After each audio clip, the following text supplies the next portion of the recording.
네, 시면상한가 특이점으로 오늘 먼저 시작해 보도록 하겠습니다. 자, 오늘 지수 살펴볼까요? 자, 코스피와 코스닥 모두 1% 넘는 하락세를 보여줬습니다. 코스피는 1.24% 하락해서 2,515포인트, 코스닥은 1.13%, 724포인트까지 내려온 상태입니다.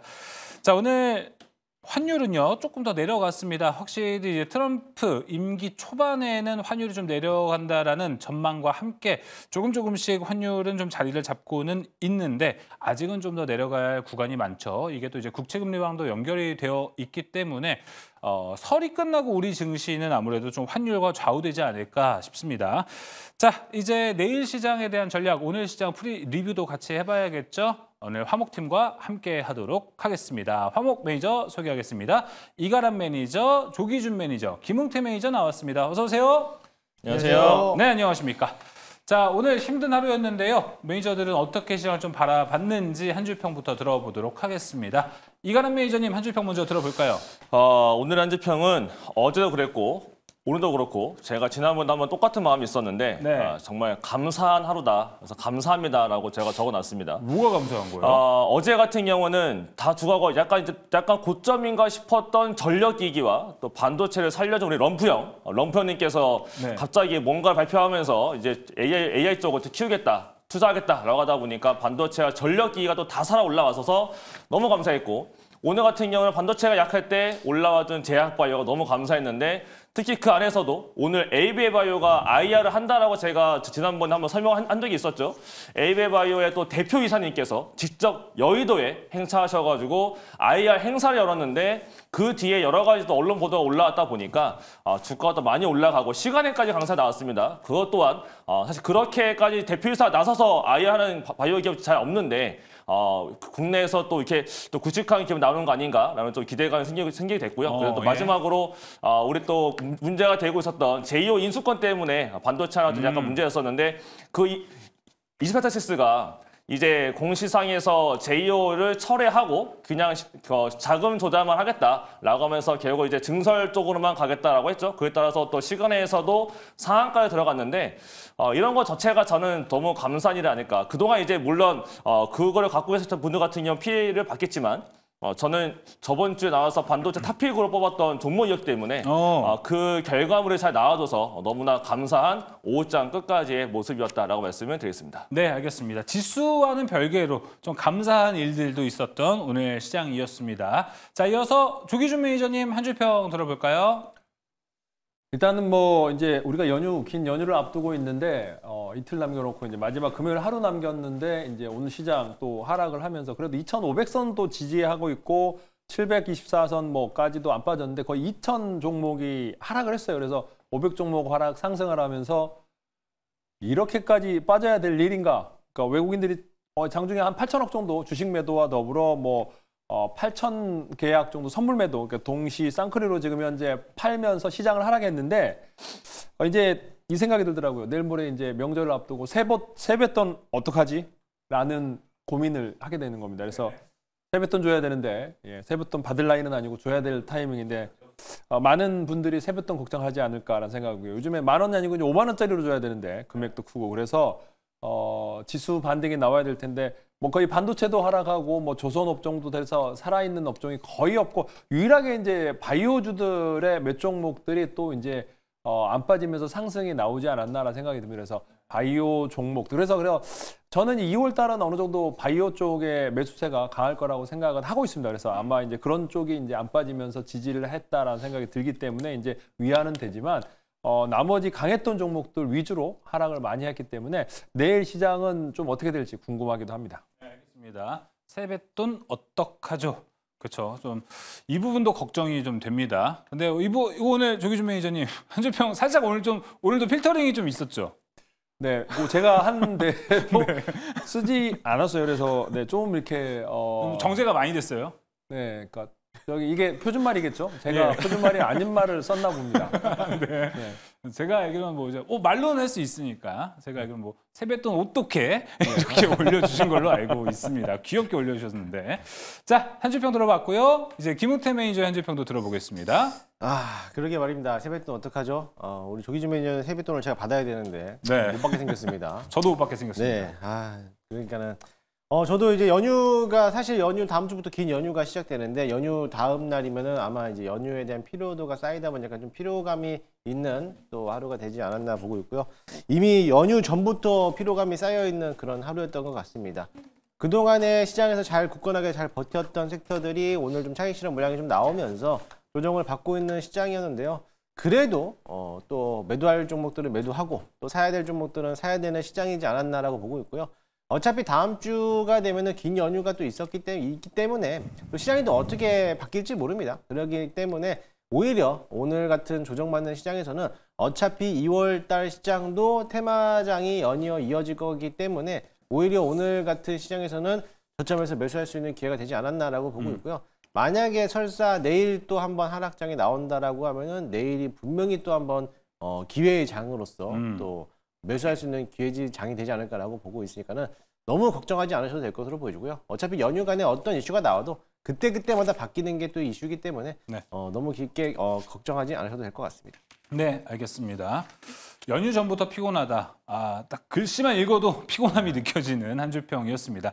아까 이제 내일 시장에 대한 이야기도 이제 김우태 매니저가 해줬는데 말 나온 김에 김우태 매니저님, 내일 시장에 대한 우려도 지금 있습니다. BOJ 때문에. 근데 사실 우리가 전에 BOJ 우려가 있었으면은 BOJ 열리기 전부터 계속해서 빠졌는데 이게 지금 그런 전초전하고는 좀 느낌이 좀 다른 것 같아서 걱정을 크게 하지 않아도 되나? 라고도 생각이 드는데 어떠세요? 네, BOJ에서 금리를 인상한다 하더라도요. 저 크게 달러가 약세장으로 가고 있기 때문에 별로 신경 쓰지 않아도 되지 않을까? 저는 그렇게 보고 있고요. 이미 한번 기대 심리로서 우려 속에서 이미 주가를 다 반영하지 않았나. 그동안 낙폭이 컸던 증시였기 때문에 어느 정도에 대한 선반영은 되어 있을 거라고 보고 있으니까는 크게 걱정하지 않으셔도 될 것으로 보여지고, 다만 우려스러운 건 뭐냐면은 오늘 미국장에 대한 이제 프리마켓이 좀 전에 개장했잖아요. 맞아요. 그때 이제 우주항공이라든지 또 로봇이라든지 또 캐터필러 이런 섹터들이 좀 많이 재건 종목들 이런 게 많이 하락하더라고요. 그래서 내일 시장이 약간 조금 우려되는 모습이지만 일단 본장 열어보고 나서 대응해도 늦지 않을 거라 보니까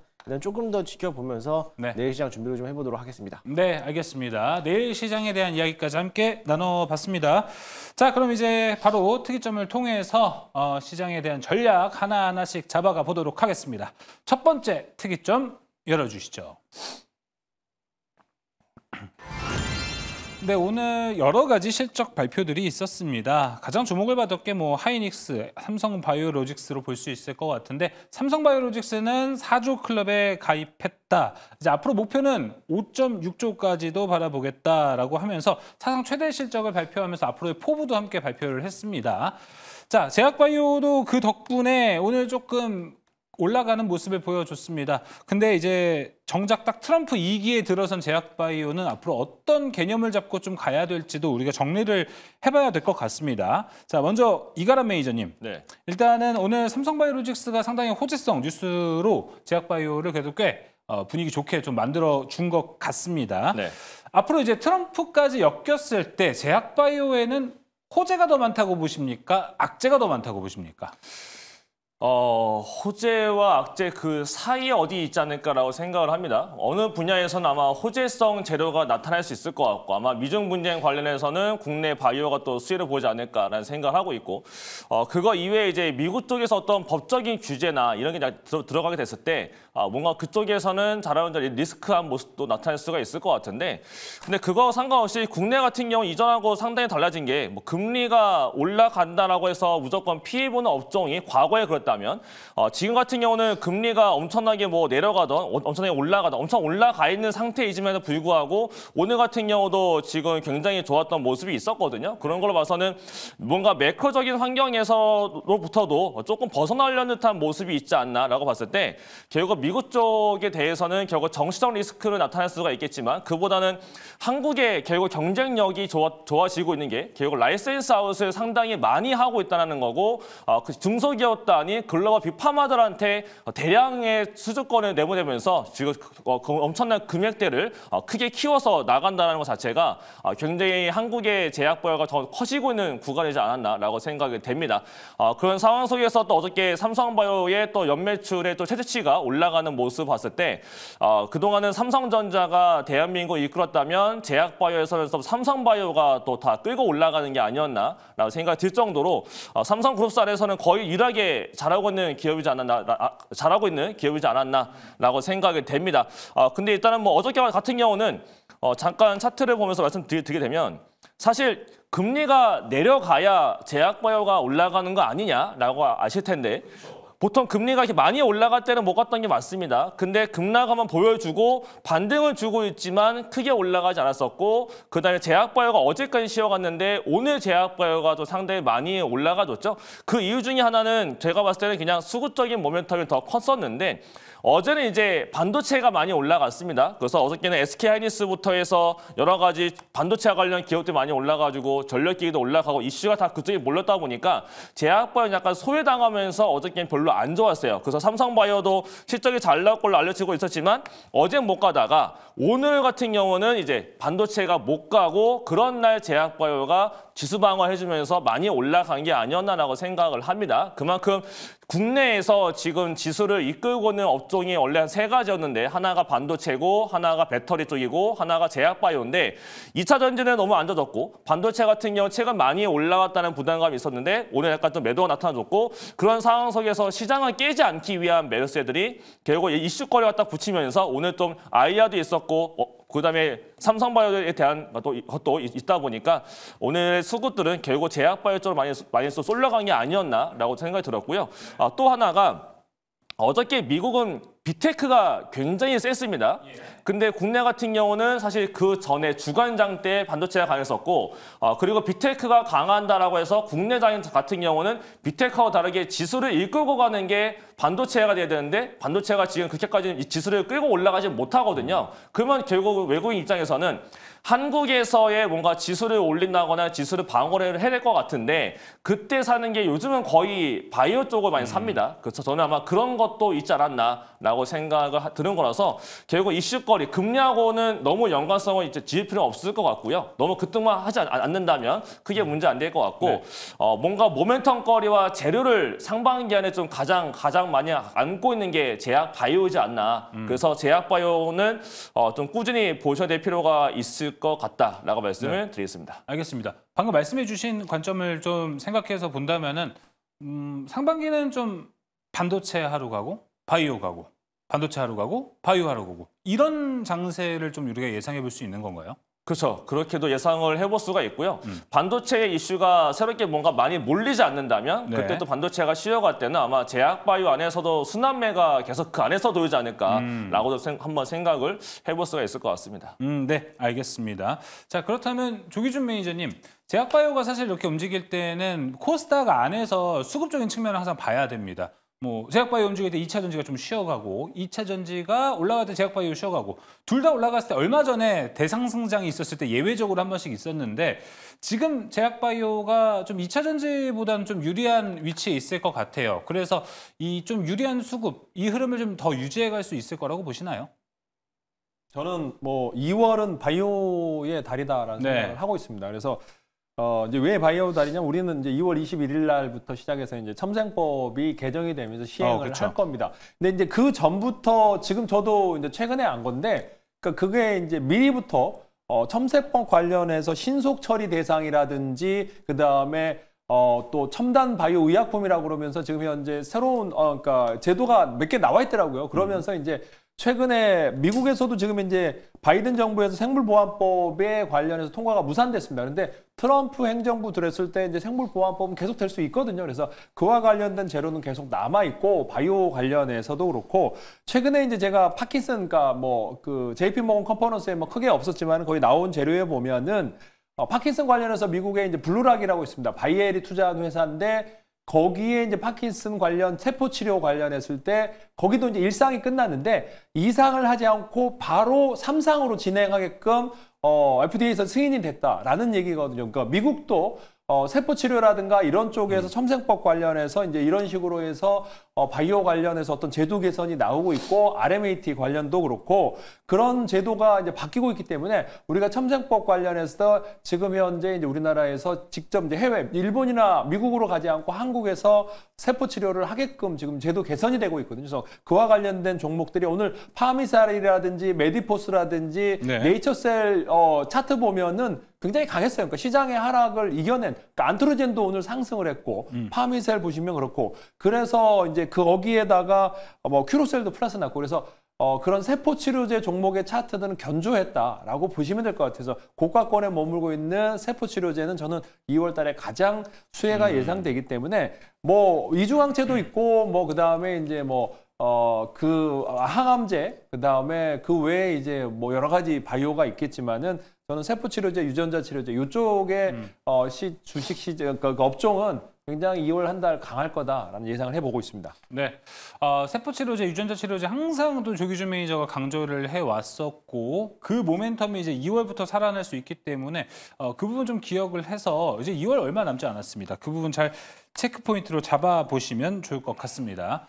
자, 이어서 김은태 매니저님 한번 가볼 텐데 우리 얼마 전에 크리스마스 이브에 알테오젠을 두고 열띤 토론을 벌였던 기억이 나시는지 모르겠습니다. 그때 알테오젠이 이제 한 29만 원대에서 움직였는데 오히려 이제 그때 이가람 매니저는 지금이라도 조금씩 더 사는 게 더 좋고 오히려 좀 올라갔을 때 30만 원, 33만 원 현재 위치 정도가 됐을 때 파는 게 좋다라고 이야기했고 김은태 매니저는 오히려 30만 원 찍고 올라가는 거 보고 사자 이렇게 얘기를 했습니다. 근데 뭐 결과적으로 봤을 때 두 분의 말이 다 맞았다. 인데 김은태 매니저님 지금 위치에서는 더 사드려야 되는 건가요? 그럼 알테오젠? 고민이 많이 됩니다. 왜냐면은 네. 제가 여기서 산다고 하면은 우리 가람맨이 팔 거기 때문에 네. 그래서 고민이 많이 되는데 저는 일단은 안 사겠습니다. 오. 왜냐면 제가 없기 때문에 안 사겠습니다. 왜냐하면 올라가면 좋겠지만은 이미 보유자들 영역이기 때문에 사실 이 제약바이오라는 거는 우리가 제약바이오에 대해서 수익을 보기 위해서 조건이라는 거는 대부분 우리가 1, 2% 수익을 나기 위해서 제약바이오를 사는 게 아니잖아요. 아, 그렇죠. 못해도 3, 40%도 아닙니다. 50에서 80% 이상 뭐 많게는 뭐 몇백 프로도 나는 게 이제 제약바이오이기 때문에 네. 그거를 바라보고 이제 접근하는 게 제약바이오인데 이미 알테오젠은 너무나 많이 올라왔기 때문에 지금에서 뭐 그때 당시에서 우리 이가람 매니저님이 사고 나서부터 거의 주가가 지금 거의 한 15%? 15%, 네, 16% 맞아요. 정도 올라왔는데 수익 축하드린다고 먼저 말씀드리고요. 네, 그리고 이제 잘 팔고 나오시길 바라겠습니다. 일단 네. 보유자 영역이기 때문에 저라면은 차라리 이때 지금 12월 24일 날 사가지고 지금까지 거의 한 달 정도 기다렸거든요. 네. 한 달 기다려서 16% 먹을 바에는 차라리 그날 16% 가는 종목을 사서 수익을 보는 것도 나쁘지 않다라고 보고 있고요. 물론 이제 하루에 16% 먹는 게 어렵기 때문에 좀 안전한 종목을 위주로 쓰지 비중 실어서 사는 것도 좋지만 일단은 알테오젠 너무 많이 올라서 저는 안 사는 게 나을 거라고 보여주고 앞으로 이제 올해부터 또 시작되는 게 아마케 일정들이 또 남아 있잖아요.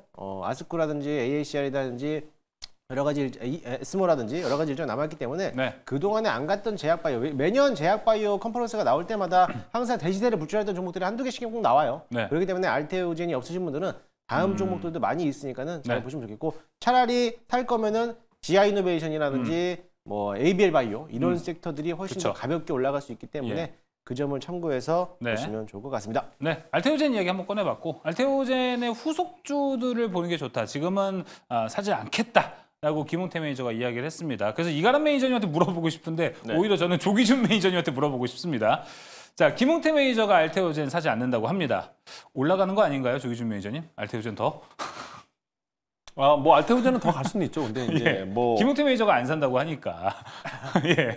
그러니까 그때는 샀어야 되고 지금 팔아야 되죠. 그러니까 네. 그때 사서 지금 팔아야죠. 조금씩 그러니까 쪼개서 팔아야죠. 그러니까 지금은 사는 타이밍은 아닌 것 같고 그래서 이미 30만 원 이하에 사서 3만 원, 5만 원 사이에서 팔아야죠. 35만 원 넘어갈 때마다 조금씩 차익 실현하면 되지 않을까라는 생각이 들고 있고요. 이제 이거를 제 아는 지인이 1만 원, 그 정고점 뚫을 거라고 생각을 하면서 저번 때 37만 원대에 산 게 있거든요. 아마 제가 알기로는. 그래서 네.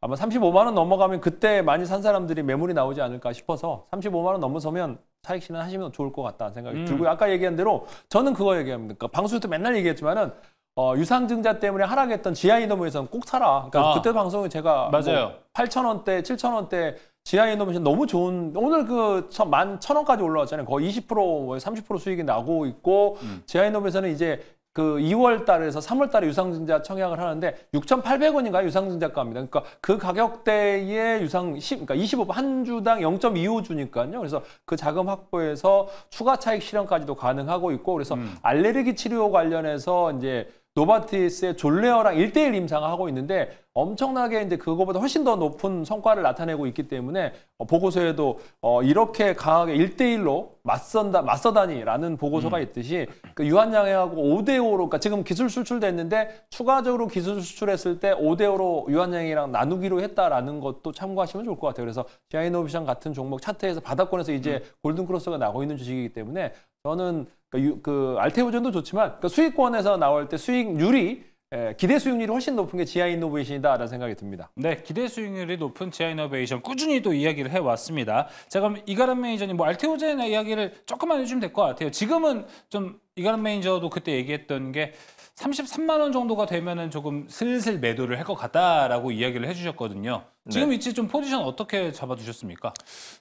저는 실제로 30만 원 아래에서 샀고요. 맞아요. 사서 어저께 반을 팔았습니다. 34만 원대에서 한번 팔았는데 나머지 물량은 전 좀 더 두고 볼 생각이고 만약에 없다라고 하시는 분들도 저도 지금 상태에서는 비중은 다 태우기보다는 그래도 이 부분은 좀 필요하지 않나라고 생각을 합니다. 왜냐하면 알테오젠의 재료가 남아있는 게 지금 제가 일정은 상당히 많이 다 알고 있잖아요. 제약바이오 관련돼서 그렇고 그다음에 아이스도 그렇고 일정은 좀 많이 알고 있는데 알테오젠이 얼마 전에 이제 그 기사를 보니까 나왔던 일정 중에 하나가 이제 머크사에서 키토다 SC 제형에 관련해서 이제 FDA한테 승인 신청을 넣을 건데 그게 1월 달에서 2월 달 사이로 알려지고 있고 빠르면 1월 달 내에 지금 신청할 걸로 알려지고 있습니다. 만약에 그게 신청이 했다라고 뜨게 되면 보통 또 그거를 보고 나서 들어오는 수급이 있기 때문에 저는 그 단기적인 한 방은 더 남아있다라고 저는 보고 있어서 네. 그 재료를 좀 기다려보면서 한 번은 좀 더 보는 게 어떨까라고 생각이 들고 있고 그렇게 됐을 때 얼마큼 올라갈지 사실 뭐 아무도 알 수 없는 거고요. 그다음에 제약바이오 같은 경우는 들어가서 누가 뭐 5%, 10% 바라고 제약바이오 사는 사람이 없고 보통 제약바이오 들어가게 되면 기본이 30% 이상은 그쵸. 보고 들어가는 거기 때문에 저는 지금의 제약바이오 종목은 어떤 거를 막론하고 대부분 다 이제 2월 달에 진짜 한번 시세가 터진다면은 어떤 종목을 막론하고 다 30% 이상은 갈 수 있다라고 네. 말씀을 드리겠습니다. 알겠습니다. 세 분의 이야기 좀 종합해 보면은 제약바이오 내가 제약바이오에 투자한다면은 한 진짜 5% 10%를 벌기 위해서 들어가기보다는 정말 최소 30%는 우리가 기대를 하고 들어가야 되는데 지금 현 시점에서는 이벤트 중요할 것 같고요. 개별 종목마다 이슈가 각기 다 다르기 때문에 종목 바이 종목, 그래서 종목별로 접근하는 방법 좀 중요할 것 같습니다. 자, 그럼 종목으로 바로 좀 들어가서 집중적인 이야기를 좀 나눠보도록 하겠습니다. 자, 김웅태 매니저님, 지금 사실 종목을 보고 어느 방향성을 보는지도 알 수 있을 것 같거든요.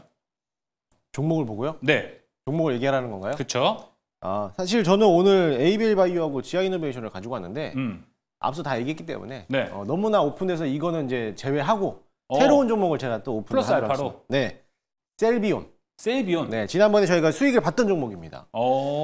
이제 셀비온이 이제 저점에서부터 계속적으로 올라오는데 너무 일찍 팔았어요. 저희가 15,500원인가 이제 16,000원 되기 전에 팔았는데 지금 이제 18,000원까지 넘어가는 있는 시점인데 아마 더 갈 것 같습니다. 그래서 오히려 2월 달부터 올라오는 이게 전립선암을 치료하는 이제 이 치료제를 또 임상 실험하고 있는 가운데 아마 셀비온이 올해 임상에 대해서 결과가 나오면은 아마 올해부터 연내 이제 승인이 나와서 시판이 될 거라고 좀 기대를 하고 있어요. 식약처에서 허가가 나올 거라고 보고 있는데 그러게 됐을 때 셀비온이 오히려 좀 더 2만 원을 넘어가면서 가지 않을까. 그래서 앞서 뭐 기본적으로 사면은 20-30% 먹을 수 있는 섹터라고 하면은 오히려 셀비온이 바닥권에서 좀 매수를 해봐도 괜찮지 않을까. 사실 셀비온하고 같이 오는 게 퓨처캠이라는 이제 기업과 같이 있는데 예. 퓨처캠보다 셀비온이 오히려 또 안정적인 또 효능을 또 갖고 있고 물론 비슷비슷합니다만은 일단 셀비온 자체가 워낙에 또 효능적으로 입증이 됐기 때문에 안정성 확보로 본다면은 아마 셀비온을 조정받았을 때 매수하는 것도 나쁘지 않은 거로 보여주고요. 자세한 사항은 또 제가 방송가에서 나중에 네. 또 말씀드리도록 하겠습니다. 알겠습니다. 셀비온, ABL 바이오, 지아 이노베이션까지 이야기를 했습니다. 특히나 셀비온은 플러스 알파, ABL 바이오, 지아 이노베이션 앞에 설명을 했다 보니까 특별히 준비한 종목입니다. 잘 보시면 좋을 것 같고요. 조기준 매니저님 종목 한번 볼까요? 저는 이제 큐로셀을 보고 있는데요. 아, 그렇죠.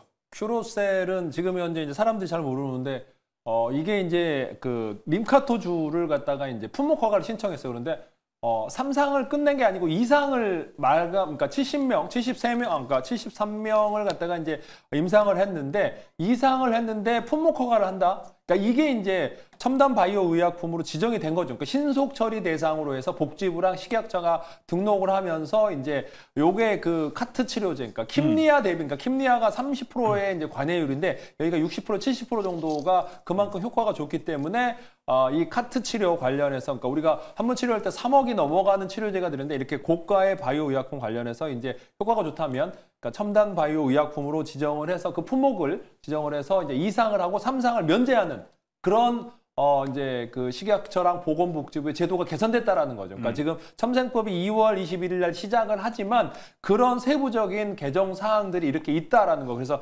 큐로스를 이렇게 됐고 혁신 바이오 제약사로 지금 현재 등록도 됐습니다. 그래서 큐로셀을 그렇게 등록하면서 여기가 지금 현재 이제 그러면서 신속 처리 대상이 됐기 때문에 기본적으로 품목 허가가 나오면서 약가 협상이랑 이런 것들이 나오는데 1년이 걸리는데 이거를 한꺼번에 식약처랑 보건 심평원이랑 해서 6개월 이내에 품목 허가가 나자마자 시판할 수 있게끔 처리를 한다라는 거죠. 같이. 그러면서 그렇게 그래서 5월 달에서 6월 달에 품목 허가가 나는 순간 바로 판매가 될 수 있게끔 한다라는 겁니다. 그래서 큐로셀이 지금 현재 대부분 서울대 삼성병원에서 하는데 이 그 림카토주라는 게 뭐냐면 우리 세포를 뽑아서 자가세포를 뽑아서 카트 치료 배양을 해서 다시 주입을 하는 거를 이제 카트 치료라고 하는데 그 관련해서 지금 현재 이제 다른 데보다 40일 걸리는데 이제 15일 이내에 그렇게 주입할 수 있게끔 처리 기간도 줄였다라고 보시면 될 거예요. 그래서 큐로셀을 한번 올해 상반기 3월, 5월 이전에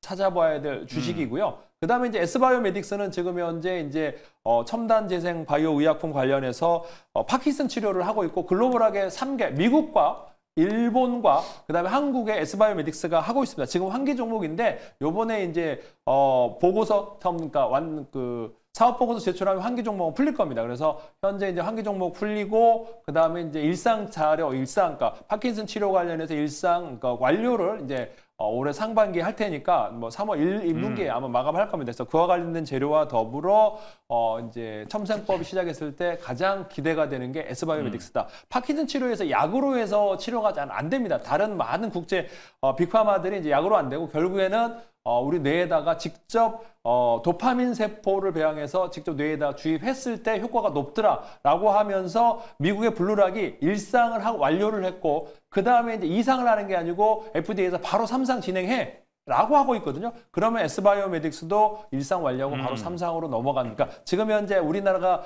아까 큐로셀 2상하고 품목허가 들듯이 바로 3상 진행하면서 품목허가 들어가게끔 될 수 있는 게 S바이오메딕스다라고 보고 있습니다. 네, 큐로셀과 S바이오메딕스 이야기 들어봤습니다. 이어서 이가람 매니저의 종목 들어보겠습니다. 저도 항상 나와서 말씀드리는 제약바이오가 뻔한 건데요. 그리고 오늘도 그냥 볼 거는 그냥 ABL 바이오를 가장 먼저 보면서 ABL 바이오 같은 경우 오늘도 많이 올라줬고 오늘 여의도에서 IR을 하면서 그 소식에 따라서 아침부터 올라왔는데 이제 오후로 가면서 또 뉴스 기사가 또 많이 올라오다 보니까 시간에까지 강세가 나타났습니다. 그래서 아마 저는 ABL 바이오도 당분간 강세가 더 이어질 것 같고 그다음에 ABL 바이오가 올라가게 되면 원래 형이었던 리가켄 바이오가 또 당연히 따라갈 수밖에 없지 않을까라고 생각을 합니다. 근데 ABL 바이오와 뭐 리가켄 바이오 말하게 되면 너무 뻔하기 때문에 저도 여기다 하나를 더 추가해서 말씀을 들어보자면 제가 항상 일정을 되게 중요하게 보고 있는데 네.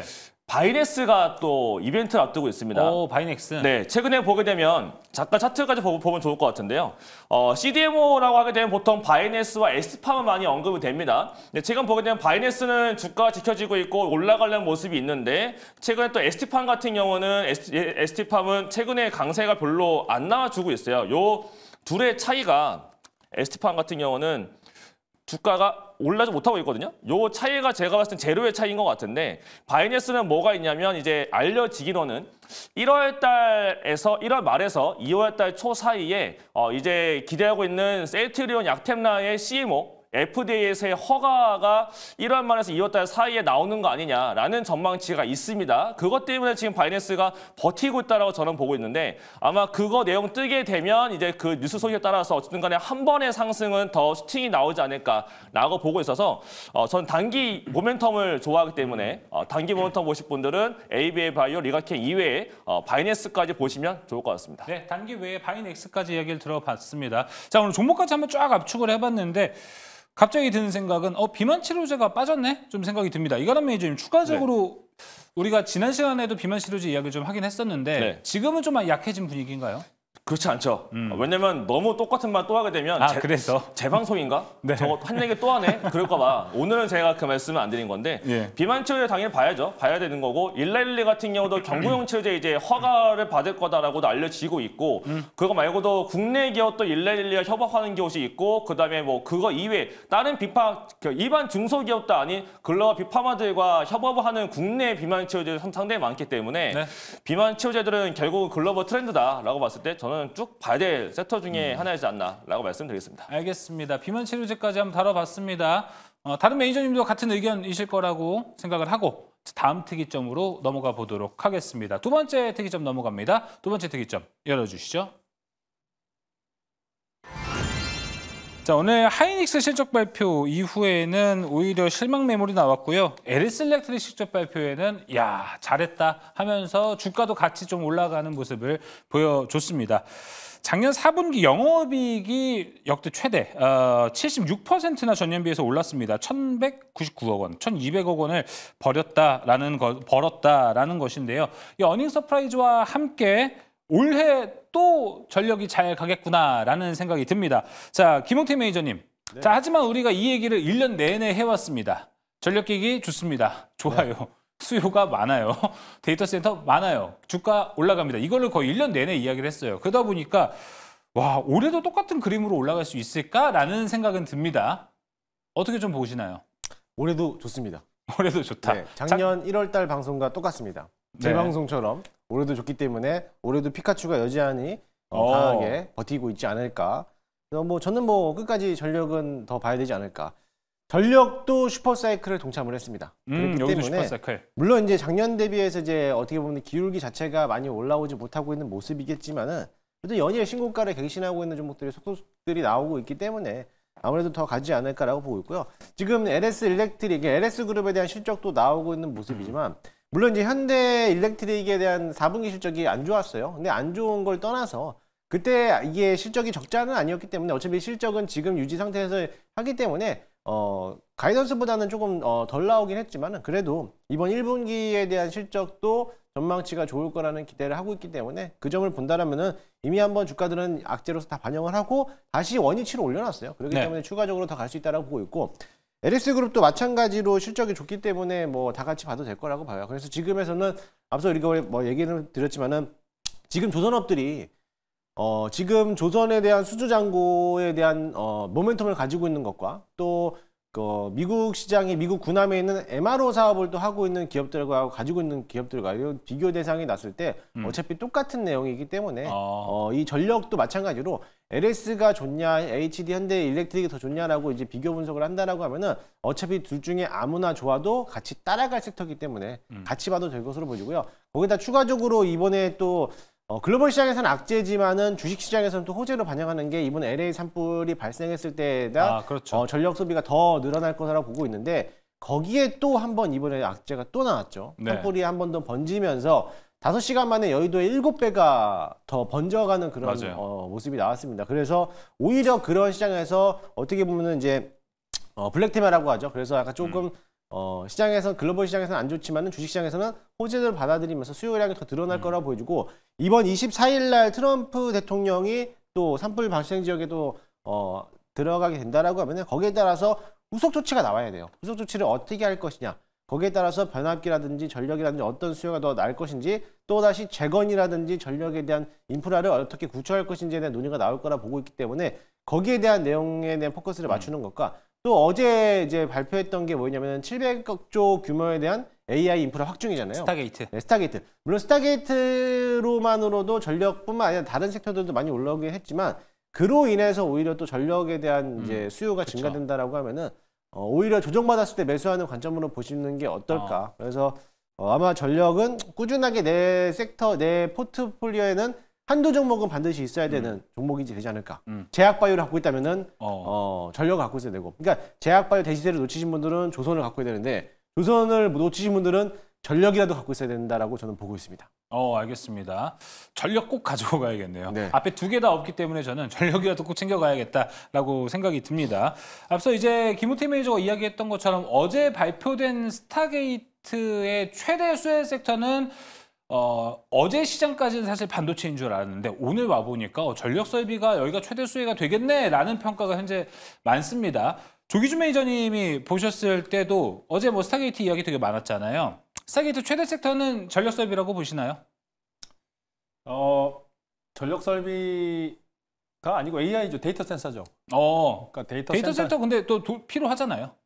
근데 거기에 들어가는 게 제일 많이 반도체죠. 사실은 삼성전자 하이닉스 예. 그래서 낸드 플래시부터 기본적으로 반도체부터 시작해서 뭐 오라클 뭐 이런 것들이 네트워크 그쪽일 텐데 뭐 전력은 그냥 거기다가 당연히 들어가겠죠. 변압기라든가 이제 많은 게 들어갈 텐데 실질적으로 가장 많은 돈이 들어가는 거는 결국에는 이제 낸드 플래시, 삼성전자 하이닉스가 올라야 되는데 오늘 하이닉스가 실적을 사상 최대로 8조 이상 냈음에도 불구하고 맞아요. 하락을 하는 걸 보면서 와 이게 오더된 건가? 그러니까 지금 현재 생각했던 게 저도 그러니까 그거 외에는 전혀 없다고 생각합니다. 그러니까 내일 이제 일본이 0.5로 금리 인상할 거다라는 게 최근에 그러니까 저번 주부터 나왔거든요. 그래서 그것 때문에 외국인들이 미리 선제적으로 판 게 아닌가라는 생각 외에는 하이닉스가 이렇게까지 밀릴 일이야? 뭐 장중하고 3% 이상 막 빠지기도 하고 그러면서 분명히 올라야 되는데도 불구하고 삼성전자 하이닉스가 이렇게 밀렸던 거는 일본의 그 금리 인상 악재가 우리가 먼저 선반영된 게 아닌가라는 생각이 들고 있고 전력 관련해서는 저는 뭐 재룡정이나 여러 종목들을 보고는 있어요. 물론 그러니까 나쁘지는 않다고 보고 있습니다. 그래서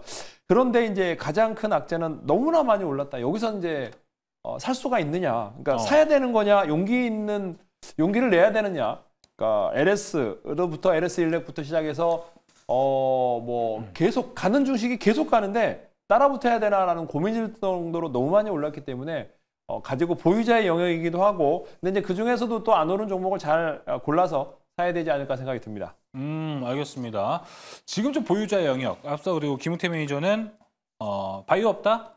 조선 가져가야 되고 조선도 없다? 전선 전력 설비 가져가야 된다라고 이야기 강조를 좀 해줬는데 이가람 매니저님 포지션은 어떻습니까? 저는 항상 전력기기를 포트에 담아놓고 있고요. 네. 대신에 한 종목만 쭉 가져가는 게 아니고 저는 올라가게 되면 팔아놓고 올라가지 않은 종목을 사면서 저는 그 안에서의 순환매를 자꾸 돌리고 있었습니다. 저는 그 상황에서 저는 지금 들고 있는 거는 LS 일렉트릭을 가져가고 있고요. 그 결과가 지금 상당히 좋게 나타나주고 있는데 오늘도 서프까지 떴습니다. 그래서 현대 일렉트릭은 서프라이즈보다는 좀 컨셉에 약간 부합 정도였었고 컴파스콜이 별로 안 좋았습니다. 그런데 오늘 나온 LS 일렉 같은 경우는 서프라이즈 떴고 그다음에 아직 컴파스콜은 하지 않았는데 제가 지금 IR 자료가 올라왔나 하고 봤더니 올라와 있더라고요. 제가 그 다운 받아가 제가 지금 보고 있는데 이거 잠깐 보면서 말씀을 들어보면 더 좋을 것 같습니다. 예. 지금 LS 일렉 같은 경우가 지금 이 회사만 그런 게 아니라 아마 대부분 회사가 다 이런 방향성을 가져간다라고 보시면 되거든요. 현대일렉 같은 경우가 원래 먼저 올라오기 시작을 했고 그 뒤에 1년 뒤부터 올라오기 시작한 게 이제 LS일렉이랑 효진이가 올라왔고 그 1년 뒤에 올라온 게 재룡전기 그 다음 이제 1년 뒤에 올라온 게 일진전기거든요. 가장 늦게 올라온 게 일진이고 가장 먼저 올라오기 시작한 게 현대일렉입니다. 그래서 그 차이가 있는 건데 일단 LS일렉 같은 경우는 여기 보시면은 해외 매출 확대 본격화된다. 30년도에 비전이 매출액이 8조 원대를 보는 건데 지금이 얼마냐면 4조 원대거든요. 그 5년 뒤에는 매출액이 2배가 된다는 거예요. 그러면 2차 전지가 한참 올라갔을 때의 포인트가 뭐였냐? 25년도 거를 땡겨오겠다라고 했는데 올해가 되고 나니까 별로 없거든요. 그렇기 때문에 지금 2차 전지 못 가는 건데 전력기도 마찬가지로 그러한 컨셉을 가져다 붙인다라고 하게 되면 결국은 30년도 거의 밸류를 땡겨올 수도 있지 않을까라고 생각해 본다면 충분히 더 업사이드가 열려야 되는 게 맞지 않을까라고 생각을 합니다. 왜냐하면 매년 성장률 자체가 20% 이상 나올 걸로 전망이 되고 있다는 게 포인트 될 것 같고요. 그다음에 지금 변압기에 대한 수요 증가도 분기별로 봤을 때도 지금 QOQ로 봤을 때 초과 변압기가 이미 3분기, 4분기 전년도 대비로 그렇고 여기 분기별로 봤을 때도 거의 40%대의 성장이 나왔거든요. 이게 지금 LS 인력인 건데 얘뿐만 아니라 아마 변압기 대부분의 기업들이 이렇게 올라오고 있을 것이라는 방향성이 생기고 있는 것 같고 그다음에 수주가 더 중요할 텐데 수주 또한 굉장히 많이 올라오고 있다는 게 찍혀주고 있고요. 연간 수주 잔고 증가세도 계속 올라가고 있고 작년보다도 40%대나 올라왔다. 그 얘기는 더 쌓인다라는 얘기가 되는 거고요. 그다음에 그다음 거 보게 되면 여기 고객 사양도 있는데 지금 LS일렉 같은 경우는 배전반 쪽이 사실 원래 좀 큽니다. 근데 원래 이번 발표에서는 배전반은 사실 미국 쪽은 조금 감소가 됐고 오히려 국내가 올라왔는데 미국 법인에서 변압기가 너무 좋았다 보니까 서프가 나왔다는 게 설명이 될 것 같고요. 중요한 건 요거 같은데 그냥 국내 기업이 나가서 아무것도 모르는 중소기업한테 납품이 되는 게 아니라 보시는 것처럼 그 누구나 알고 있는 다 아는 기업이잖아요. 마이크로소프트, 아마존, 누구나 이름만 대도 알고 있고 미국에서 이번에 스타게이트 들어간다라고 하고 있는 마이크로소프트가 또 이 안에 있고 그렇다 보니까 결국 국내의 변압기 가지고 있는 전력 설비, 전력 인프라 관련 기업들이 결국 미국 내에 굵직한 빅테크들과 같이 한다는 게 가장 큰 포인트가 되지 않을까라고 생각을 합니다. 그리고 수주 같은 경우도 LSL도 수주가 다 올라오고 있다고 하는데 아마 내일 컨퍼런스 콜 때 설명을 들어봐야 정확하게 알겠지만 현대일렉트릭의 컨퍼런스 콜을 봤을 때 어떤 코멘트가 나왔냐면 주가는 내려갔지만 했던 포인트가 1분기 때 수주가 굉장히 빨리 쌓일 거다라고 했습니다. 그 이유는 고객사에서 수주를 상당히 서두르고 있기 때문에 1분기 때 예상보다 더 빠른 수주가 쌓일 거다라고 했어요. 그렇다는 얘기는 1분기 안에 수주 공시가 더 빠르게 뜰 가능성도 있다라는 걸 염두에 봤을 때 결국 전력 사이클은 끝나지 않을 것 같고 단기간에 네. 다만 주가가 많이 올라와 있다라는 게 단점이 될 것 같긴 해요. 저는 그래서 눌리게 되면 그냥 너무 겁먹지 마시고 어느 정도 선에 내려오게 됐을 때는 조정 시에는 담아보자라는 관점을 가져가면 좋을 것 같고 지금 자리에서는 뭔가 적극적으로 지금 사자라고 하기에는 사실 저 또한 지금 신규 관점은 지금은 좀 위험하지 않나라는 생각을 하고는 있습니다. 네. 그런데 만약에 기회가 한번 온다면 그 기회는 다시 한번 좀 살리셔야 되지 않을까라고 생각을 해요. 왜냐하면 월봉상 봤을 때 정확하게 이때였습니다.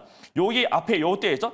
작년 1월 달, 2월 달 이때 안 갈 때 제가 재작년에 피카츄처럼 제가 재작년에는 제가 전력기기를 항상 많이 밀었었는데 1월 달과 2월 달에 저한테 물어봤어요. 전력기기가 갈 거 같냐? 저는 간다라고 했는데 대부분이 못 간다가 평가였습니다. 근데 1년 뒤에 보니까 뭐 거의 2배가 갔거든요. 거의 그런 식처럼 눌리게 됐을 경우는 한 번 더 업사이트가 열릴 걸로 저는 보고 있다라고 관점에서 미국 쪽이 더 커져 나가고 있고 트럼프가 또 투자를 한다라고 했으니까 더 커지지 않을까라는 관점 본다면 많이 올라온 종목도 있고 그다음에 저는 포인트를 잡았을 때 뭔가 좀 새로운 종목이 더 생길 것 같거든요. 그러니까 일진전기처럼 뭔가 지금 얼마 전에 보니까 다른 전선 기업들도 미국을 좀 뚫어서 들어간다더라라는 게 실제 떠서 실제로 그게 사업 보고서에 드러나게 되고 실적까지 연결된다면 아마 새로운 전력기기 종목이 탄생되지 않을까라고 말씀을 드리겠습니다.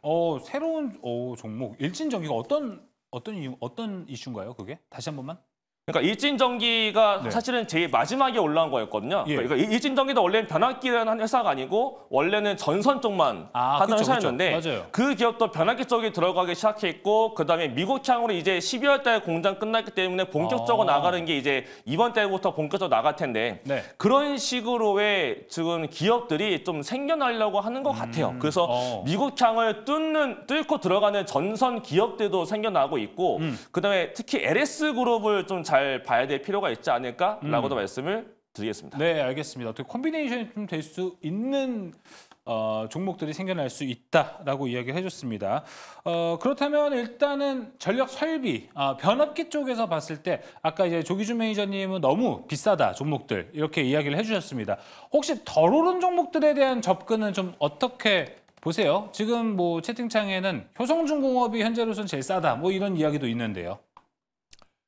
뭐 종목을 얘기를 바로 하나요? 네. 뭐 덜 오른 종목으로 얘기해 주실 거면 바로 해주셔도 저는 됩니다. 그러니까 재룡 전기가 이제 덜 올랐다 생각을 하거든요. 그래서 네. 1,000억, 1,200억의 영업이익이 나오고 있는데 지금 다른 주식에 비해서 그러니까 재룡 전기 같은 경우가 이제 덜 올랐다. 이제 이게 외국인 지분이 19%, 그러니까 HD 현대일렉이 35%대고 그 다음에 이제 외국인들이 지분이 많은 게 이제 재룡 전기인데 이게 10만 원 찍고 엄청나게 기관들이 팔면서 하락을 했어요. 5만 원, 뭐 4만 원까지 빠졌다가 지금 5만 원, 6만 원 찍고 있는데 실적은 굉장히 잘 나오고 있음에도 불구하고 기관들이 이제 차익 실현하면서 빠졌다. 위로 이제 차익 실현하면서 빠졌다가 지금 현재 기관들이 다시 매수하면서 올라가고 있는데 중요한 거는 여기가 94% 회수출 매출이거든요. 그래서 작년에 2023년에 80%, 그 다음에 2024년 94%. 그러니까 그 전에 2022년에 30%대였거든요. 그러니까 그만큼 해외 중소형 변압기 관련해서 압도적이기 때문에 재룡전기가 가장 우수해 보이지 않냐라는 생각이 듭니다.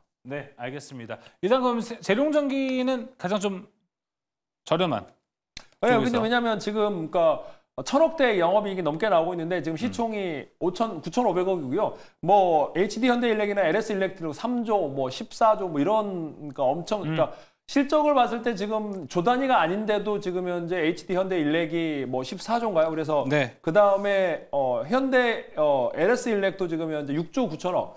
그러니까 지금 현재의 펀더멘탈을 봤을 때 결코 싸지 않다. 그러니까 영업이익이 3,600억이거든요. 그래서 PER이나 PBR 계산했을 때 훨씬 더 고평가 구간이긴 확실한 건데 뭐 이거는 뭐 주가는 그 얘기를 하더라고요. 피터 린치가 뭐 그렇게 너무 잣대를 그 수치로 계산해 보면 안 된다. 그러니까 올라갈 때 더 올라가더라. 그러니까 펀더멘탈로 너무 그쵸. 하면 그러니까 상승분을 제대로 못 먹는다. 그러니까 지금은 고가권 맞는데 뭐 그만큼 수급이기 때문에 중요한 건 많이 산 사람들이 기관들이 또 이 가격을 네. 인정하고 있기 때문에 저도 그 가격을 인정해야 되고 예. 그중에 제일 싼 거는 저는 재룡전기다. 그러니까 영업이익은 이렇게 올라가고 있는 게 그다음에 수급도 봤을 때 외국인들은 팔고 나가지 않거든요. 그래서 그런 측면에서 한번 살펴보시면 좋을 것 같습니다. 알겠습니다. 자, 재룡전기 들어봤습니다. 어떻게 조기준 매니저님이 먼저 포문을 열어주셔가지고 종목으로 가야 될 것 같습니다.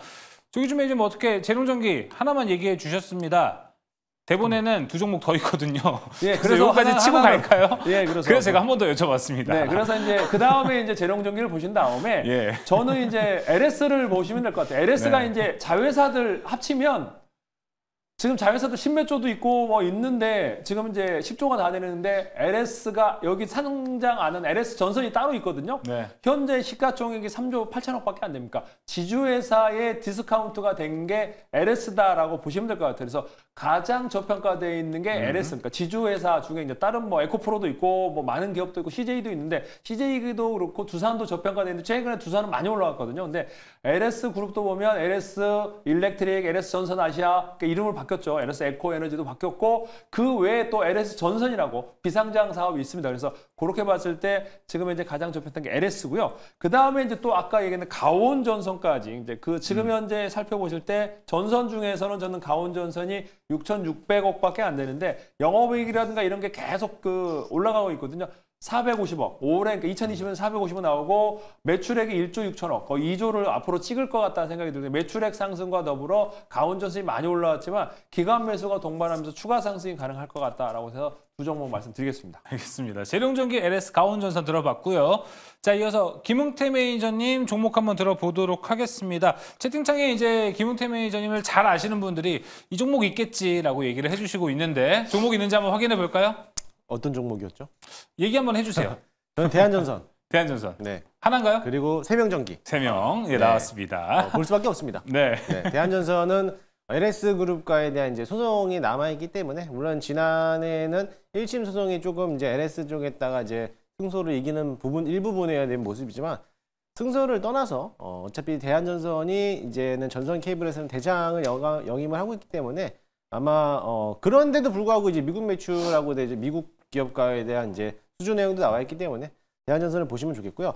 저는 대한전선은 좀 무겁지만은 그래도 조금 더 가벼운 종목을 보는 게 이제 저는 세명전기를 좀 보고 있는데 세명전기는 본래 또 이제 하고 있는 게 HVDC를 개발, 초고압 송전료를 금구류를 또 개발하는 기업입니다. 이게 사실 이게 일본에서 특허가 있기 때문에 일본에서부터 수입을 들어와서 사용했던 거였는데 작년에 이미 세명전기가 새롭게 개발을 하면서 HVDC가 시장에서 각광받는 모습인데 이게 또 주 납품하고 있는 업체가 한국전력공사예요. 네. 한전하고 대한 주 고객사를 두고 있지만 이게 한전하고 엮여 있다라고 하면은 송배전도 있겠지만은 한전이 또 하고 있는 게 원전이잖아요. 원전 시장에도 엮여 있는 거고요. 또 원전 시장뿐만 아니라 철도라든지 전철까지도 연계해 있는 게 HVDC라는 이제 재료라는 거죠. 그렇게 했을 때 만약에 철도랑도 연계된다라고 하면은 우크라이나 재건하고도 또 연결이 될 수 있는 모습이 될 거고요. 또 아랍에미리트에 대한 철도 연결하는 사업도 있을 거고, 또 서울에서도 도심 지하화 하게 되면은 또 한번 들어갈 수 있는 게 해명제가 가지고 있는 재료인데, 이 재료가 너무 많이 노출되다 보니까는 제일일렉트릭이라든지 일진전기라든지 이런 쪽에서도 많이들 사용하고 있다 보니까는 조금 시장에서는 좀 등한시되고 있는데, 아마 조만간에 한번 불출하지 않을까. 세명전기를 꼭 한번 관심 있게 보시면 좋을 것 같습니다. 세명전기를 둘러싸고 있는 이슈가 상당히 많다는 것 여러분 확인해 보시면 좋을 것 같고요. 이가람 매니저님 종목 한번 볼까요? 저는 종목이 겹치는데요. 그래서? 겹치는 대신에 설명을 좀 다르게 하겠습니다. 어떻게요? 똑같은 종목인데요. 가온전선하고 저도 LS를 제일 좋게 보고 있는데 네. 가온전선 같은 경우는 원래 국내 쪽에서 말 그대로 전선만 하던 기업입니다. 해외 매출이 원래 안 나오던 기업이었는데 이제부터 LS전선 쪽에서 여기 갖고 오기 시작하면서 해외 쪽에 해외 쪽이 들어가게 됐고, 그 다음에 이제 요번 달 말일자로 해서 미국에 있는 미국의 LSKV라는 회사가 있는데 그 회사를 이제 가지고 오게 됩니다. 그렇다는 거는 그동안 매출액은 잘 나오고 있고 영업이익이 별로 안 나오던 회사가, 그 회사 같은 경우 영업이익이 잘 나오는 미국에 있기 때문에 미국 쪽에 대한 법인이 생기는 것이고 미국 쪽에서 올라오는 매출액과 영업이익이 생긴다라는 것 때문에 가온전선 자체가 굉장히 커지고 있는 그런 구간이라고 보면 될 것 같고요. 그다음에 LS 같은 경우는 아마 LS 지주사도 실적 서프라이즈가 굉장히 세게 나올 것 같은데, LS 일렉트릭이 오늘 잘 나왔지만 그거 말고 그 아래에 보게 되면 LS M&M이라는 비장상 회사가 있습니다. 네. 근데 그 LS M&M이라는 회사도 오늘 보니까 실적이 엄청난 서프가 나왔어요. 그래서 아마 LS가 상당히 더 좋아질 수 있을 것 같고, 그다음에 내년도도 아닌 내후년도에 LS M&M을 상장을 시켜야 되는 걸로 알고 있습니다. 그러면은 그게 상장이 될 때까지 아마 LS 그룹 자체가 더 활발하게 뭔가를 움직임을 좀 가져가지 않을까라고 보고 있기 때문에 LS를 더 관심 있게 보시면 좋을 것 같습니다. M&M. 네, M&M. 달콤한 그 이름? 네. 예, 알겠습니다. 자, 지주사적인 관점에서 LS를 강조를 많이 해주시네요. 또 미국 법인의 가온전선 같이 살펴보시면 좋을 것 같습니다. 자, 이렇게 두 번째 특이점도 모두 마무리해보고요. 세 번째 특이점 넘어갑니다. 세 번째 특이점 열어주시죠. 자, 의료용 로봇, 의료용 AI. 이쪽도 요새 상당히 강합니다. 어떻게 보면 제약바이오보다도 좀 강한 모습을 보여주고 앞으로 기대도 됩니다. 최근에 고영 보시면 이제 FDA로부터 뇌수술용 의료 로봇 최종 승인을 받기도 했고요. 또 고영만 여기도 좋다 보니까 대안주, 고영만큼 잘 갈 수 있는 대안주가 있을까에 대한 고민을 해보신 분들 많을 것 같습니다. 근데 고영만 가고 있습니다. 이 고영을 우리가 또 어떻게 바라봐야 할지도 봐야 될 것 같고요. 그리고 그뿐만 아니라 의료 AI도 이제 좀 강한 모습을 보여주고 있습니다. 오늘은 뭐 신테카바이오, 루닛 각각의 호재들이 있으면서 주가도 강세를 보여줬는데요. 자, 조기준 매니저님, 우리가 첫 번째 특이점에서 제약바이오 이야기를 좀 했습니다. 제약바이오만큼이나 이쪽 로봇, 의료용 로봇, 의료 AI 모두 더 잘 가지 않을까, 그리고 지금 더 주목을 받지 않을까 싶기도 합니다. 어떻게 보십니까? 지금 이제 고영은 이제 이렇게 이상이 됐고, 그러면서 이제 단기간에 올라온 것 치고는 그러니까 생각보다 많이 안 올랐습니다. 이제 9,000원, 만 원대에서 한 50% 정도 올라왔는데 사모펀드랑 연기금 매수가 굉장히 뜨겁습니다. 그래서 추가 상승이 나올 것 같고요. 지금 현재 이제 고영이 그전에는 검사 장비 관련해서 이제 반도체 하락에서 우하향했다면 갑자기 로봇으로 바뀌면서 이제 갑자기 올라가고 있거든요. 그래서 고영의 어떤 반등이 이제 로봇 관련해서 이제 상승을 나오고 있고, 그 상승세가 이제 금방 끝날 것 같지는 않다. 그러니까 기관 매수세가 강하고요. 이게 이제 2만 원대, 반도체일 때 이 가격 2만 원, 3만 원일 때가 있었습니다. 그래서 이렇게 하락을 하고 있는데, 약간은 제가 이제 로봇을 봤을 때 이제 그러면 로봇의 이제 어떤 고영의 의료 로봇, 근데 큐렉소 두 개밖에, 로봇은 이제 큐렉소랑 이제 고영 두 개 많지는 않습니다. 근데 저는 이제 이런 로봇 시장의 그러니까 감속기 시장이 이제 로봇에서 가장 강했다 그러면, 그 다음에 이제 뭐 삼성바이오로직스라든지 이제 뭐 그런 삼바가 아니고 이제 레인보우 로보틱스라든지 두산 로보틱스, 이제 이런 감속기 관련 협동 로봇 관련 시장 종목들이 컸는데, 지금은 저는 이제 요거를 액추에이터를 한번 보고 있거든요. 아, 요 예. 액추에이터를 한번 설명을 드린다면, 자, 액추에이터가 이런 겁니다. 그래서, 액추에이터가 뭐지? 라고 보시면 이제 모터라든가 이런 것들을 대부분 이제 하고 있는데, 우리가 그 전에, 이 휴머노이드 로봇이 나오면서도 그렇고, 액추에이터가 왜 그러냐면 협동 로봇이 들어올 수 있는 무게가 25kg밖에 못 들어옵니다. 그러니까 막 무거운 거, 막 자동차를 들어올리고 이럴 때, 그러니까 무거운 걸 100kg에서 뭐 30kg 그러니까 이상을 들어올릴 때 액추에이터라는 게 이렇게 있습니다. 공합식 액추에이터, 전동식, 유압식, 전동, 유압식으로 해서 이제 유압으로 해서 우리가 포크레인으로 해서 물건을 막 들어올릴 때 보면 그러니까 유압식이거든요. 그래서 네. 그랬을 때 무거운 걸 들어올릴 수 있다라고 보시면 될 것 같아요. 액추에이터 시장이 열릴 거고 그 관련해서 지금 제가 보고 있는 주식들이 몇 개 있는데 그런 시장이 이제 이런 것들이 이제 우리가 휴머노이드 움직일 때 보면은 감속기 형태로 돌아가는 게 아니거든요. 분명 그러니까 유압 형태에서 전동 모터라든지 여러 가지를 이용하면서 수많은 유압 그 액추에이터가 들어가는 겁니다. 거기에 보면 이제 자동차에도 들어가고 그러니까 액추에이터가 자동차 그다음에 방산, 전동, 2차 전기차 모든 부분에 들어가기도 하고 그다음에 이제 굴삭기부터 시작해서 많은 것들이 들어가는데 이제 소형화되면서 정령 그러니까 굉장히 정교해야 되겠죠. 그래서 이런 액추에이터 종목들 시장이 최근에 저저번 주에 한번 갑자기 반짝했다가 사라졌는데 이 로봇 관련 액추에이터 종목들이 앞으로 각광을 받을 거다. 휴머노이드가 이제 우리가 전진 배치되고 있고 보스턴 다이내믹스가 현대차 공장에다가 이제 투입을 하고 그 다음에 이제 그 테슬라에서도 보면은 이제 그게 그 공장에다가 이제 올해 말이든 뭐 이렇게 한다고 하는데 그와 관련된 액추에이터 시장을 주목해 봐야 될 필요가 있다. 여기다가 의료 AI는 저는 이제 서브로 보고 루닛이라든가 저는 그러니까 의료 AI가 일론 머스크가 얘기했잖아요. 지금 현재의 뭐 트위터에서도 보면은 거기에 이제 의료 AI에 대해서 데이터를 올려주면 자기가 이제 검진을 해주겠다라고 해서 미국도 그렇고 루닛과 더불어 뭐 많은 오늘 신테카가 올라가듯이 의료 AI도 같이 봐야 될 필요가 있다라고 보고 있습니다. 네, 계속해서 우리가 관심 가져가야 될 섹터로 봐야 될 것 같고 또 조기준 매니저는 의료용 로봇 그리고 좀 휴머노이드 로봇 우리가 로봇의 중요한 액추에이터에 대한 강조를 계속해서 요즘 좀 해주고 있습니다. 자, 이어서 김원태 매니저님 뭐 이제 단기 트레이딩 워낙 또 잘 하시니까 이 관점에서 물어보자면 고영을 보면은 욕심이 좀 난단 말이죠. 근데 이게 지금 고영 들어가자니 무섭기도 하고 근데 고영의 대체 종목들 좀 보자니 뭐 큐렉스 같은 종목들 보자니 이게 갈까에 대한 의구심도 좀 있습니다. 갑니다. 이쪽은 어떻게 보는? 셋 다 간다? 아니면 셋다 고영만 간다? 고용도 가고 큐렉스도 가고 그 외 종목도 가고 로봇주들도 가고 액추에이터도 가고 네, 그래서 지난번에 우리가 12월 달에 한번 로봇 섹터들에 대해서 어디가 더 나은지 저희 한번 했었잖아요. 그렇죠. 막 휴머노이드 얘기 많이 휴머노이드 했었죠. 얘기하고 또 이제 물류 얘기하시고 네. 제가 액추에이터 얘기했잖아요. 맞아요. 그때 하이젠 RNM이라는 종목 얘기하면서 맞아요. 그때 이제 12월 달부터 이제 대세 상승을 나오고 있는데 액추에이터도 물론 저는 부품에서도 이제 많이 올라왔기 때문에 뭐 추가적으로 안 올라온 부품들이 있어요. 그래서 그런 종목들도 선별하면은 충분히 더 이제 아마 하이젠 RNM을 또 따라가는 시대가 나오지 않을까라고 기대를 하고 있고요.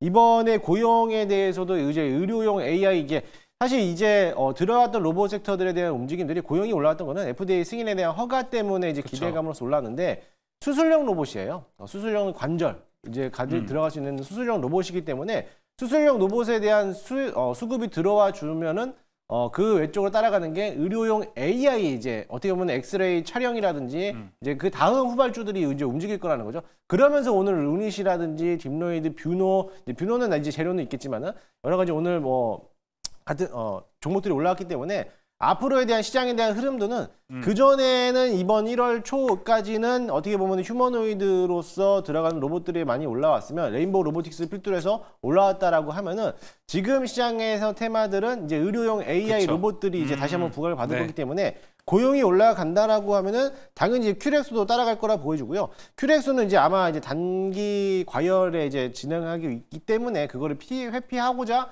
조금 조정받는 모습이 보이는 것 같아요. 그러다 보니까는 그게 한 며칠 지나면 다시 한번 이제 올라갈 거라고 보이는데 일단 고용을 대장으로 필두로 해서 같은 종목 보면 좋겠고 그 다음에 또 따라 붙을 종목이 PNS 메케닉스라고 이 종목도 이제 의료기기 관련된 이제 사업을 하고 있는 맞아요. 이제 네. 종목인데 이 종목도 이제 조만간에 따라 붙을 것 같습니다. 그러면 이런 종목들, 이게 다시 말해서 로봇팔이라든지 엑스레이 촬영하는 기법에 대한 이제 그런 종목들이 올라가면은 그러면 또 다시 부품주들이 올라갈 거란 거예요. 네. 이제 어떻게 보면은 지금에 대해서는 이제 액추에이터, 구동 모터에 대한 이제 흐름도가 좋지만은 저는 또 한 가지 보고 있는 게 만약에 이런 의료기기 시설들에 대한 로봇이 올라간다라고 하면 보조 이제 재활용 보조시거든요. 재활용 로봇이거든요. PNS 미케닉스가 재활용 보조를 하고 있는 로봇인데 그러면은 기본적으로 지금에서 시장에서 상용화되고 있는 재활용 로봇이라면은 웨어러블이에요. 웨어러블인가요? 웨어러블 기계가 들어가는 그 종목인데 아무 그렇게 보면은 T 로보틱스 이런 종목들도 같이 따라갈 가능성이 있기 때문에 로봇 종목들은 꾸준하게 봐도 좋을 것 같습니다. 알겠습니다. 그 웨어러블 얘기한 거는 아마 좀 보조용 로봇을 말했을 때 아마 얘기를 좀 해주신 것 아닐까 좀 생각이 듭니다. 확실히 지금 로봇 내에 순환매가 도는 것 같습니다. 수술용 로봇의 차례도 맞는 것 같긴 합니다. 그래서 이가람 매니저가 봤을 때는 지금 수술용 로봇도 좋고요. 의료 AI도 좋습니다. 매니저님은 어디를 손을 좀 들어주고 싶으세요? 저는 둘 다 같이 봐야 된다라고 생각을 하고 있습니다. 요거 제가 보고 화면 보면서 말씀드리면 더 좋을 것 같은데요. 사실 지금 고용이 올라가는 이유 중에 하나가 이것 때문이지 않을까라고 저는 보고 있는데 이건 미국 기업입니다. 미국의 인투이티브 서지컬이라고 해서 글로벌에서 로봇 의료 로봇을 가장 잘하고 있고 점유율이 1위인 기업인데 이 기업 보게 되면 지금 몇 년째 계속 올라가기만 하고 있거든요. 작년에도 엄청나게 올라갔고 올해도 지금 계속 올라가고 있는 종목이 이 종목인데 올라가는 이유가 실적이 너무 잘 나오고 있고요. 그다음에 지금 매출액만 보게 되면 의료 로봇인데 불구하고 분기 매출액이 3조 원씩 나타나게 되고 연매출이 12조 원이 나옵니다. 그러면서 시가총액이 300조짜리가 된 건데 그러면 고용이 요 시장에 들어가는 거니까 미국 시장에서 몇 대만 조금만 더 가지고 오게 되면 고용이 그럼 이런 식으로 더 커지지 않겠느냐라는 기대감을 가지고서 상업펀드가 꽂혀가지고 사고 있는 게 아닌가라고 생각이 든다면 결국 이제 일반 로봇에서 의료 로봇으로 넘어왔다라고 했을 때 고용은 저는 추가적인 강세가 더 가능할 것 같고 왜냐면 이제 지난번에도 100%대 이상 올라갔던 경험이 있는 종목인 거라서 이번에도 이런 식으로의 강세가 추가로 더 나온다라고 한다면 고용을 못 사는 사람들 같은 경우는 뭐 큐레스 같은 거 사겠지만 오늘 같은 경우도 의료 AI가 같이 돈 걸어 봤을 때 저는 의료 로봇을 보면서 결국은 의료 AI까지 이 두 개를 세트로 같이 묶어서 보는 게 맞지 않을까라고 말씀을 드리겠습니다. 네, 알겠습니다. 그러면 뭐 세트를 묶었을 때 종목도 다를까요? 종목 한번 들어보겠습니다. 이가람 매니저님. 네, 저는 그래서 무조건 그냥 고용은 무섭더라도 본다면 고용 먼저 봐야 될 것 같고요. 네. 고용 이외에 AI 쪽을 본다면 되게 많긴 한데 저는 그중에서 신규 상장 종목인 3빌리언이라는 종목이 있습니다. 이 종목 같은 경우가 이제 AI를 활용한 진단 관련 종목인데 네. 이 종목이 또 올해 말에 미국 쪽에 들어갈 걸로 알려지고 있다는 점 봤을 때 3빌리언도 AI가 움직일 때 같이 좀 퍼포먼스가 세게 올라가는 종목이 되지 않을까라고 말씀을 드리겠습니다. 3빌리언 알겠습니다. 자, 이야기 들어봤고요. 조기준 매니저님 종목 한번 들어보겠습니다. 저는 세 종목을 볼 말씀드리겠습니다. 그냥 요거 PPT 보면서 설명을 간략하게 세 종목인데 세 가지 종목입니다. 네. KNR 시스템이 제가 이제 말씀드렸는데 여기 보시면 유압 로봇입니다. 유압 로봇인데 여기에 보면 이제 전동 로봇이랑 비교했을 때 전동 로봇 이게 120kg까지 하중을 할 수 있는데 보시면 120kg 비슷하게 독일 제품인데 이게 이 로봇 무게가 1톤이 됩니다. 거의 1톤이 되는데 여기 130kg밖에 안 된다는 거예요. 가벼우면서도 그만큼 무거운 거를 들어 올릴 수 있다라고 해서 유압 로봇 팔 관련하고 있고요. 그다음에 사면이 지금 오늘 이제 방산과 더불어 친환경, 스마트 방산, 로봇에 들어가는 액추에이터 만들고 있고요. 그다음에 우리 산업인 요거 이제 테슬라의 주니퍼에다 모델 Y에다가 납품하고 독점 납품하고 있는 우리 산업 이런 식으로 해서 액추에이터 세 종목 보시면 될 것 같습니다. 네, 알겠습니다. KNR 시스템 우리 산업 사면 이어서 김웅태 매니저님. 저는 앞서 소개 다 드렸는데 저도 고용은 필두로 보는 거는 좋을 거고요. 고용 필두. 그리고 큐렉소도 며칠간 조금 더 지켜보시면 좋겠고 네. 그게 너무 높다 하시면은 저는 PNS 미케닉스를 오히려 우선적으로 좀 봐도 되지 않을까. 그래서 이 세 가지 종목들을 유심 있게 보시면 좋을 것 같습니다. 저 세 개가 딱 순서도 우선순위로 나왔다라고 볼 수 있을 것 같아요. 우선순위로 보기에는 고용이 먼저지만은 고용이 부담되면은 큐렉소도 부담된다 하시면은 PNS 미케닉스, PNX 케미닉스도 부담된다. 있어요? 3빌리언. 예. 3빌리언. 알겠습니다. 그것도 부담되면 사면. 네. 이렇게까지. 사면 너무 뒤로 간 거 아닙니까? 아니 다 좋아요. 알겠습니다. 매니저님이 다 소개했던 기업들이 제가 다 관심 있게 보고 있는 종목들이라 다 좋아서 네. 뭘 사도 될 것 같습니다. 알겠습니다. 의료 로봇에서 우리가 괜찮은 종목들 한번 리스트 쫙 볼 수 있었다 보시면 될 것 같습니다. 네, 특이점은 여기서 마무리 지어 보도록 하겠습니다. 자, 이어서 오늘 이제 특별한 탑5 가볼 텐데요. 자, 오늘 특별한 탑5에서는 주로 반도체 이야기를 많이 준비가 되어 있습니다. 많은 분들 궁금해하실 것 같은데요. 가셔서 바로 확인해 보시죠. 지금 넘어갑니다.